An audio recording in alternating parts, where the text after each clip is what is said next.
নমস্কার বন্ধুরা, পাঁচমিশালি রান্নাঘরে আপনাদের সকলকে স্বাগত। আজকে আমি বানিয়ে দেখাবো পনির পোলাও।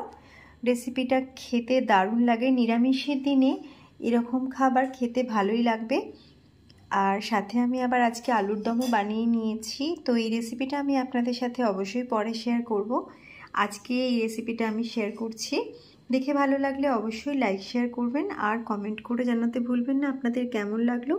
আর অবশ্যই চ্যানেলটিকে সাবস্ক্রাইব করে পাশে থাকবেন। পাশে থাকা বেল আইকনটি ক্লিক করে নেবেন নতুন নতুন রান্নার আপডেট সবার আগে পাওয়ার জন্য। এখন বানিয়ে দেখাচ্ছি পনির পোলাও রেসিপি। আজকে পনির পোলাও বানাবো, তার জন্য এখানে নিয়ে নিয়েছি 200 গ্রাম বাসমতি চাল। চালটা ভালো করে ধুয়ে ভিজিয়ে রাখার পর এখন জল ঝরিয়ে নিয়েছি। পনির নিয়েছি, অল্প পরিমাণে নিয়েছি, একটু এরকম ছোটো ছোটো করে টুকরো করে নিয়েছি। কাজু ভেঙে নিয়েছি 2 টেবিল চামচ। ঘি নিয়েছি 3 টেবিল চামচ। এখানে লবঙ্গ, এলাচ আর দারচিনি নিয়ে নিয়েছি। নুন নিয়েছি আর চিনি নিয়েছি। নুন স্বাদ মতো ব্যবহার করব। চিনি নিয়ে নিয়েছি প্রয়োজন মতো ব্যবহার করব, একটু মিষ্টিটা বেশি হলেই ভালো লাগবে।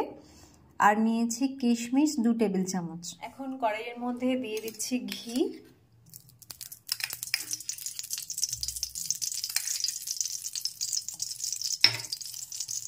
ফোড়ন দিয়ে দিতে হবে।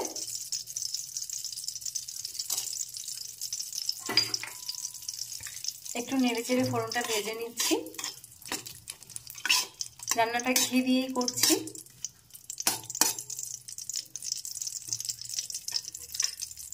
দিয়ে দিচ্ছি কাজু,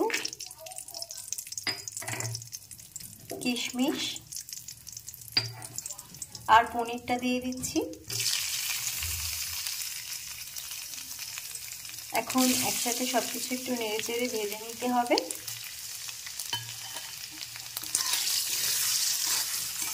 এগুলো ভেজে নিয়েছি, তুলে নিতে হবে।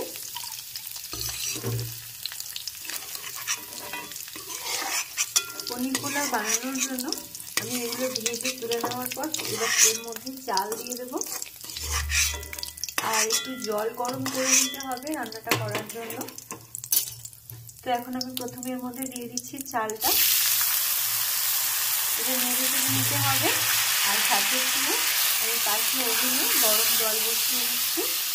চালটা একটু নেড়ে চেড়ে নিয়েছি। আমি এখানে 2 কাপ চালের জন্য 4 কাপ জল, গরম জল নিয়ে নিয়েছি।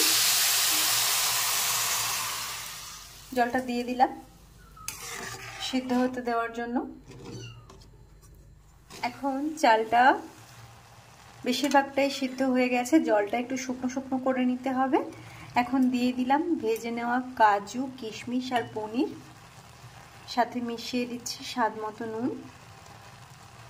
একটু নেড়েচেড়ে মিশিয়ে নিতে হবে। দিয়ে দিচ্ছি চিনি। নুন আর চিনির পরিমাণটা নিজেদের মতো দিয়ে দেবেন। আমি এখানে পনির পোলাও একদম নিরামিষ যেহেতু একটু মিষ্টি বেশি দিলাম, খেতে ভালো লাগবে। নেড়েচেড়ে একটু মিশিয়ে নিচ্ছি।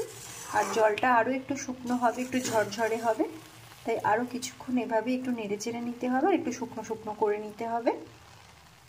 এখন একদম ঝরঝরে হয়ে গেছে, জলটা শুকিয়ে গেছে। এবার সবশেষে আরও একটু ঘি দিয়ে দিচ্ছি 1 চামচ মতো। গ্যাসটা অফ করে দিতে হবে। পোলাও একদম রেডি। আপনারা ট্রাই করতে পারেন রেসিপিটা।